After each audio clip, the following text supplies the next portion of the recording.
fail or fail. 가족 중 한 명이라도 신체 검사 통과를 못할 경우에 온 가족 비자가 나오지 않게 됩니다. 호주 비자 중 대부분의 경우 신체 검사를 통과해야 됩니다. 몇몇 비자들은 신체 검사 조항이 없어요. 메디컬 트리트먼트 비자라든지. 하지만 그 외의 대부분의 비자들은 신체 검사를 통과해야 됩니다. 그리고 다들 아시겠지만 one fail or fail. 가족 중 한 명이라도 신체 검사 통과를 못할 경우에 온 가족 비자가 나오지 않게 됩니다.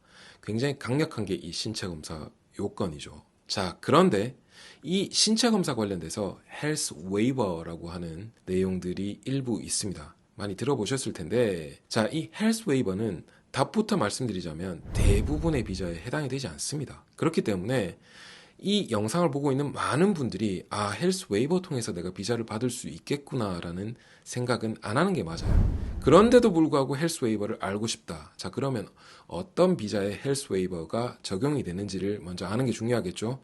대부분의 가족 이민 관련된 비자들은 헬스 웨이버가 해당이 됩니다. 즉 차일드 비자, 자녀에게 비자를 주려고 할 때, 또는 파트너 비자, 이런 비자들을 신청할 때는 내 배우자가 신체 검사 통과가 되느냐 안 되느냐를 가지고 따지기보다는 이민성 장관에게 읍소를 통해서 신체 검사 통과 요건이 안 됐을지라도 제발 좀 봐주라라고 애걸복걸 할 수 있음을 뜻하는 거죠.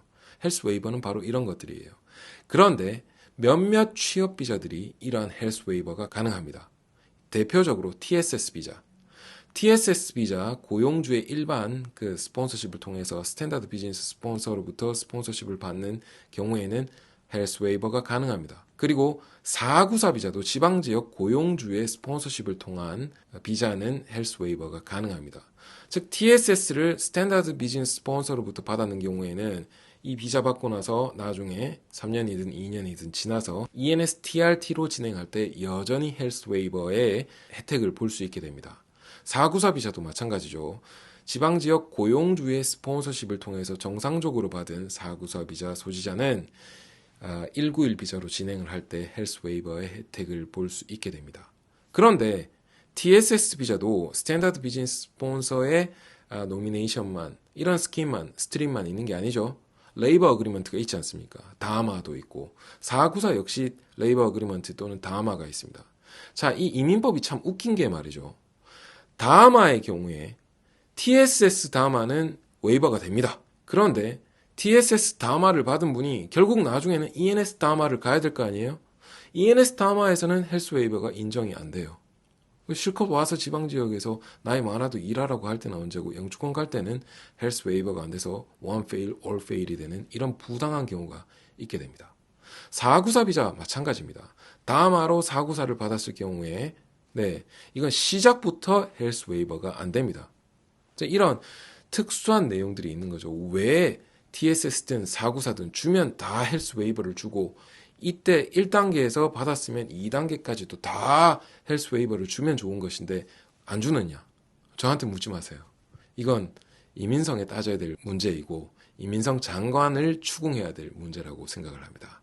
제가 변호사로서 여러분께 말씀드릴 수 있는 내용은 법을 정확히 해석하여 이러한 난점이 있는지 없는지를 제대로 안내해 드리는 게 제 역할이죠. 현재 이러한 맹점이 있기 때문에 TSS 비자 또는 494 비자를 통해서 모두가 다 헬스 웨이버의 혜택을 볼 수 있다는 내용은 굉장히 위험천만합니다. 자, 그렇다면 헬스 웨이버가 뭔지 다시 한번 구체적으로 이야기를 해볼게요. 신체 검사를 통과해야 된다. 한 명이라도 내 가족 중에 통과를 못하면 one fail, all fail로 온 가족의 비자가 나오지 않는다. 이게 신체 검사의 위력이죠. 웨이버는 자, 내가 신체 검사를 통과 못해. 또는 우리 가족 중에 한 명이 신체 검사를 통과 못해. 그럼에도 불구하고 이민성 장관이요. 우리가 호주 사회에 significant cost가 될지언정 undue cost에 해당이 되지 않고 prejudice를 주지 않기 때문에 제발 우리에게 구제를 해주렴. 이라고 부탁하고 애걸복걸하는 것이 바로 헬스 웨이버 신청입니다. 이걸 신청한다고 다 자동으로 나오는 것이 아니고 이민성의 적절한 증거와 나의 재정 능력 이런 것들을 토대로 증빙을 하여야 되고 여기에 대해서 제대로 된 인정을 받았을 때만 헬스 웨이버가 억셉트가 되고 비자가 나올 수 있게 됩니다. 들으셔서 아시겠지만 굉장히 어려운 일이거든요. 헬스 웨이버를 제대로 준비해서 신청하셔야 되는 분들은 반드시 전문가의 조언을 받으시기 바랍니다. 저희 법무법인 박앵코는 헬스 웨이버를 과거에도 그리고 현재에도 굉장히 많은 케이스를 성공적으로 이행해 오고 있습니다. 문의해 주셔도 충분히 안내를 해드릴 수 있고 꼭 헬스 웨이버가 아니라 할지라도 신체 검사 조건을 제대로 공략하여 비자를 받아낼 수 있는 방법도 없지 않습니다.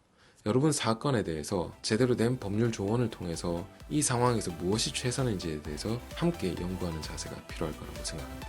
이 정도 하겠습니다. 들어가십시오.